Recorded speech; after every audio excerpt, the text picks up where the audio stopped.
नमस्कार, स्वागत है आपका विकास चाजीम शो में। आज हम राजस्थान नगरपालिका अधिनियम 2009 के एक महत्वपूर्ण प्रावधान को बहुत आसान भाषा में समझने जा रहे हैं। आज हम एक दिलचस्प सवाल की गहराई में उतरेंगे, एक चुनी हुई नगरपालिका असल में कितनी आज़ाद होती है। राजस्थान नगरपालिका अधिनियम के अध्याय 14, जिसका नाम नियंत्रण है, उसके कुछ प्रावधानों को देखकर ऐसा लगता है कि राज्य सरकार के हाथ में एक रिमोट कंट्रोल है, जिससे वो कभी भी चैनल बदल सकती है।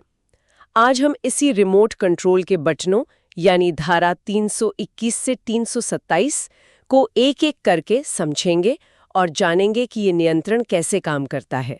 तो चलिए शुरुआत करते हैं धारा 321 से, जो पैसे से जुड़ा एक बहुत ही महत्वपूर्ण प्रावधान है। सबसे पहले ये समझना जरूरी है कि अगर कोई नगरपालिका राज्य सरकार को देने वाला पैसा, जैसे कोई लोन या देनदारी, समय पर नहीं चुकाती है तो क्या होता है। ये धारा ठीक इसी स्थिति के लिए बनाई गई है। यहाँ कानून एक शब्द का इस्तेमाल करता है, व्यतिक्रम।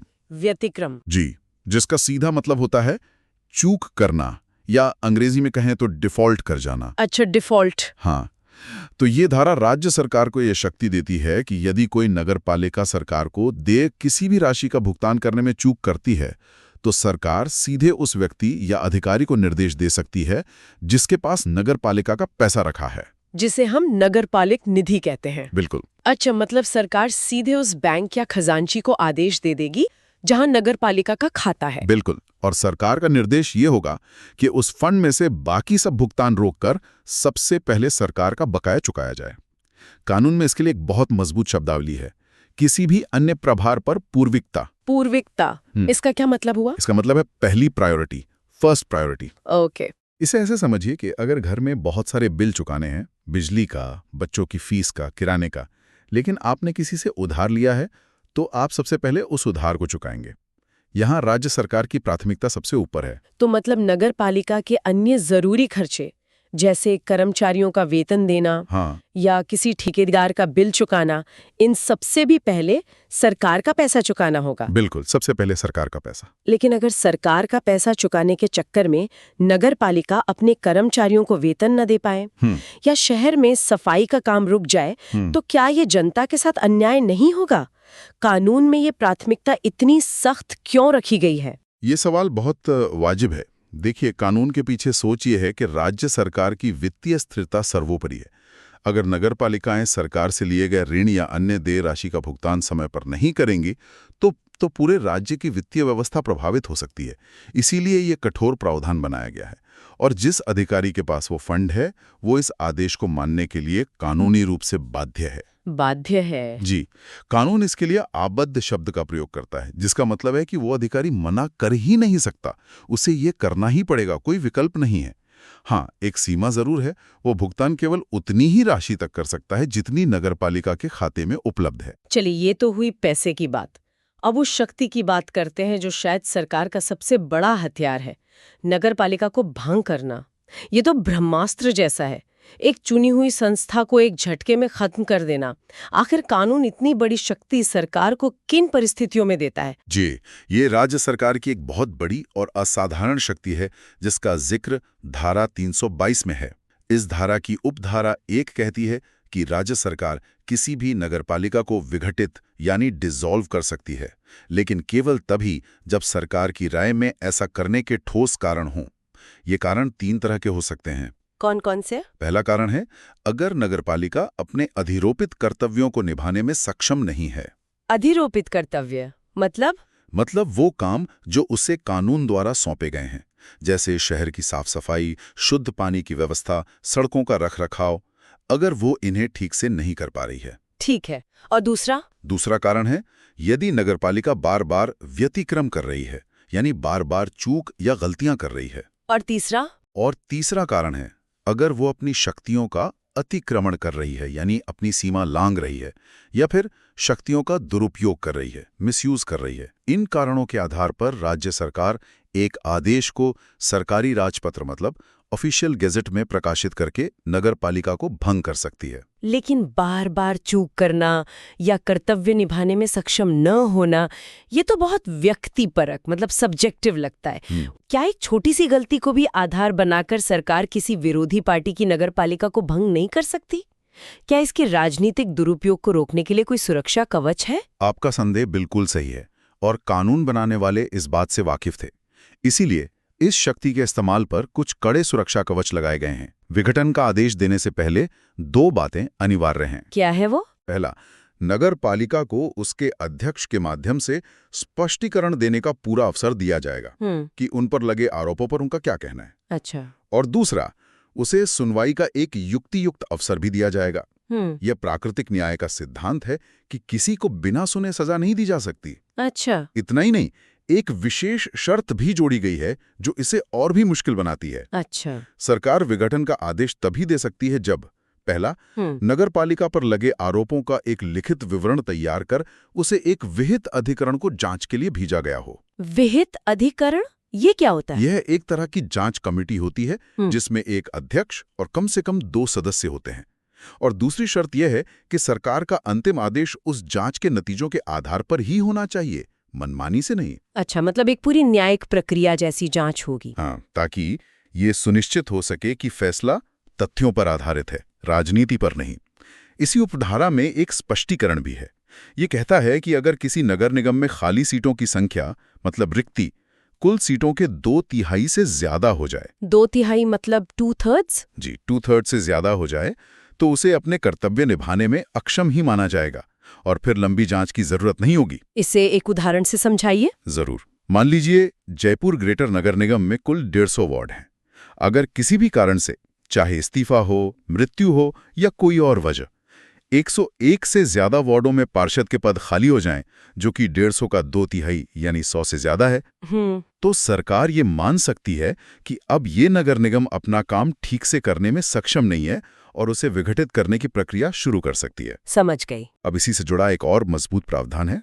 इस धारा की उपधारा 2 कहती है कि अगर किसी भी समय नगरपालिका में चुने हुए सदस्यों की संख्या कुल सदस्यों की संख्या के 2/3 से कम हो जाती है, मतलब 2/3 से भी कम, हाँ, तो उस नगरपालिका को अनिवार्य रूप से विघटित कर दिया जाएगा। यहाँ सरकार के पास अगर मगर का कोई विकल्प नहीं है, उसे ऐसा करना ही होगा। तो ये एक तरह से ऑटोमेटिक विघटन है। बिल्कुल। और विघटन के बाद क्या होता है? शहर कौन चलाएगा? क्या सब काम ठप हो जाएगा? इसका जवाब उपधारा 3 में है। जैसे ही विघटन का आदेश आता है, उसके कुछ तत्काल प्रभाव होते हैं। इस उपधारा के खंड क में कहा गया है कि नगरपालिका के अध्यक्ष, उपाध्यक्ष और सभी सदस्य अपने पद तुरंत खाली कर देंगे। तुरंत? जी, तत्काल। और खंड ख कहता है कि विघटन की अवधि के दौरान नगरपालिका की सारी शक्तियां और कर्तव्य एक प्रशासक द्वारा निभाए जाएंगे। प्रशासक मतलब एडमिनिस्ट्रेटर? जी, एडमिनिस्ट्रेटर जिसे राज्य सरकार नियुक्त करती है, ये आमतौर पर कोई वरिष्ठ प्रशासनिक अधिकारी होता है। 6 महीने का ये जो समय है, इसमें तो एक नियुक्त किया हुआ प्रशासक पूरे शहर को चलाएगा। क्या ये एक तरह से लोकतंत्र को निलंबित मतलब सस्पेंड करना नहीं है? 6 महीने एक लंबा समय होता है। ये एक जरूरी व्यवस्था है ताकि शहर का काम न रुके। लेकिन आप सही कह रही हैं, ये लोकतंत्र का निलंबन ही है। इसीलिए कानून समय सीमा तय करता है। उपधारा 4 के अनुसार विघटन की तारीख से 6 महीने के अंदर नए चुनाव करवाना जरूरी है। 6 महीने के अंदर अंदर? जी, लेकिन इसमें एक छोटी सी शर्त है। अगर विघटित हुई नगरपालिका का बचा हुआ कार्यकाल ही 6 महीने से कम था, तो फिर उस छोटी अवधि के लिए नए चुनाव करवाना जरूरी नहीं है। और जो नई नगरपालिका चुनकर आएगी, क्या वो पूरे 5 साल काम करेगी? नहीं। उपधारा 5 ये स्पष्ट करती है कि नए चुनाव के बाद जो नगरपालिका बनेगी, उसका कार्यकाल पूरे 5 साल का नहीं होगा। वो केवल उतनी ही शेष अवधि के लिए काम करेगी जितनी पुरानी नगरपालिका की बची हुई थी। उदाहरण के लिए? जैसे अगर किसी नगरपालिका का 5 साल का कार्यकाल था और उसे 3 साल बाद भंग कर दिया गया, तो नई चुनी हुई नगरपालिका सिर्फ बचे हुए 2 साल के लिए ही काम करेगी। अच्छा। और अंत में पारदर्शिता के लिए उपधारा 6 ये कहती है कि विघटन का हर आदेश उसके कारणों के साथ राज्य विधानमंडल के सदन के सामने रखा जाएगा। ये एक तरह से सरकार की जवाबदेही तय करता है। बिल्कुल। तो सरकार का नियंत्रण एक अकेली नगर पालिका पर तो है ही, लेकिन क्या होता है जब दो नगर पालिकाएं आपस में ही भिड़ जाएं? मान लीजिए सीमा को लेकर या किसी संसाधन के इस्तेमाल को लेकर कोई झगड़ा हो जाए, क्या तब भी सरकारी रेफरी बनती है? बिल्कुल। धारा 323 इसी स्थिति के लिए है।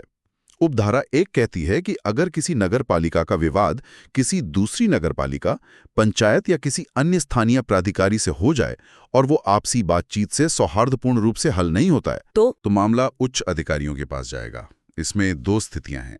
पहली, जो खंड क में है, यदि दोनों निकाय एक ही जिले में स्थित हैं तो उस विवाद का निपटारा कलेक्टर करेगा और उसका निर्णय अंतिम माना जाएगा।